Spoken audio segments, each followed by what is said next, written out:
दोस्तों, इस वीडियो में हम जानेंगे कि मन को शांत रखने के लिए वो प्रभावी व्यायाम कौन से हैं। एक बार की बात है, एक छोटे से गांव में रवि नाम का एक बुद्धिमान बूढ़ा रहता था। वो अपने शांत और शांतिपूर्ण व्यवहार के लिए गांव में जाना जाता था। अपनी उम्र के बावजूद रवि शारीरिक और मानसिक दोनों रूप से हमेशा सक्रिय रहते थे। उन्हें अक्सर गांव में घूमते, अपने बगीचे में ध्यान कर और अपने मन और शरीर को संतुलित रखने वाली विभिन्न गतिविधियों में भाग लेते देखा जाता था। एक दिन अर्जुन नाम का एक युवक रवि के पास सलाह लेने के लिए आया। अर्जुन हाल ही में बहुत तनाव और चिंता से गुजर रहा था और उसे शांत और स्थिर रहना मुश्किल हो रहा था। रवि ने अर्जुन की समस्याओं को धैर्यपूर्वक सुना और फिर उसे बैठने के लिए कहा। अर्जुन, मैं देख रहा हूं कि तुम बहुत मानसिक उथल पुथल से गुजर रहे हो, लेकिन तुम्हें यह समझना चाहिए कि मन और शरीर जुड़े हुए हैं। यदि आप मन को शांत करना चाहते हैं तो आपको अपने शरीर का भी ख्याल रखना चाहिए। रवि ने फिर दिमाग के लिए व्यायाम के महत्व को समझाया। उन्होंने अर्जुन से कहा कि जिस प्रकार स्वस्थ रहने के लिए शरीर को शारीरिक व्यायाम की आवश्यकता होती है, उसी प्रकार मन को भी शांत और शांत रहने के लिए मानसिक व्यायाम की आवश्यकता होती है। बुजुर्ग व्यक्ति ने आगे कहा, देखो, दिमाग के लिए जो प्रभावी अभ्यास में ऐसे अभ्यास शामिल हैं जो आपको ध्यान केंद्रित करने और ध्यान केंद्रित करने में मदद करते हैं। ये अभ्यास गहरी सांस लेने, ध्यान या योग के रूप में सरल हो सकते हैं। कुंजी ये है कि आपके लिए सबसे अच्छा क्या काम करता है और आपकी इस दिनचर्या को आपको हिस्सा बनाना पड़ेगा। उन बुजुर्ग व्यक्ति ने अर्जुन को जो जो बताया उससे बहुत दिलचस्पी हुई और उसे उसके सलाह लेने का फैसला बहुत अच्छा लगा।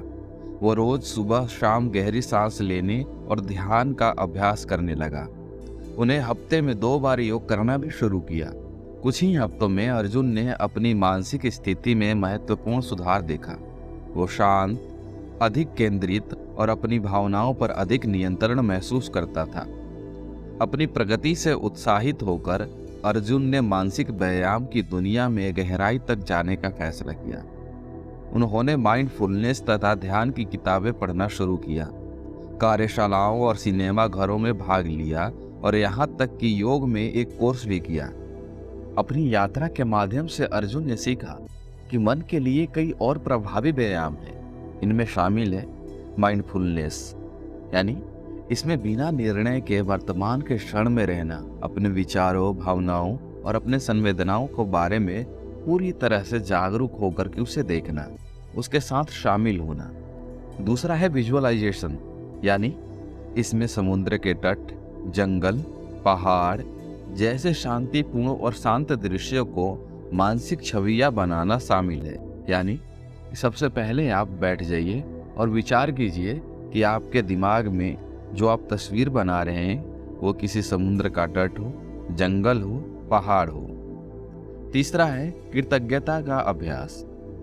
इसमें उन चीजों के लिए प्रतिबिंबित करना शामिल है जिनके लिए आप अपने जीवन में आभारी है, जो आपको अपने जीवन के सकारात्मक पहलुओं पर ध्यान केंद्रित करने और तनाव कम करने के लिए मदद कर सकता है।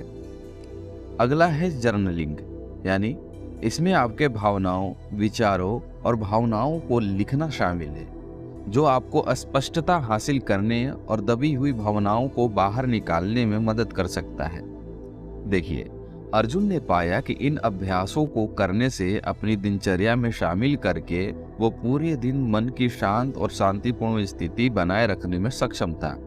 उन्होंने ये भी पाया कि ये तनावपूर्ण स्थितियों से बेहतर ढंग से निपटने में सक्षम थे और विपरीत परिस्थितियों का सामना करने में अधिक लचीला थे। जैसे जैसे अर्जुन ने मानसिक व्यायाम करना जारी रखा, उसने देखा कि उसके शारीरिक स्वास्थ्य में भी सुधार हो रहा है। उसके पास अधिक ऊर्जा थी, वो बेहतर सोता था और बीमारियों से कम ग्रस्त होता था। अर्जुन ने महसूस किया कि मन और शरीर के वास्तव में जुड़े हुए थे और एक ही देखभाल करने से दूसरे की भलाई के लिए बेहद आवश्यक था और उससे फर्क भी पड़ा। उन्होंने अपनी बुद्धिमान सलाह के लिए उस बुजुर्ग आदमी के प्रति कृतज्ञ महसूस किया और उनसे जो ज्ञान प्राप्त किया था उसे उसने दूसरों तक पहुंचाने के लिए संकल्प लिया, जो तनाव और चिंता से जूझ रहे थे। अंत में मन के लिए प्रभावी व्यायाम में ऐसी प्रथाएं शामिल है जो आपको ध्यान केंद्रित करने और ध्यान केंद्रित करने में मदद कर सकती है, जैसे कि गहरी सांस लेना, ध्यान, योग, सचेतना, विजुअलाइजेशन, आभार का अभ्यास और जर्नलिंग। इन प्रथाओं को अपनी दिनचर्या में शामिल करके आप एक शांत और शांतिपूर्ण मन की स्थिति बनाए रख सकते हैं, तनाव कम कर सकते हैं और अपने समग्र स्वास्थ्य और कल्याण में सुधार ला सकते हैं।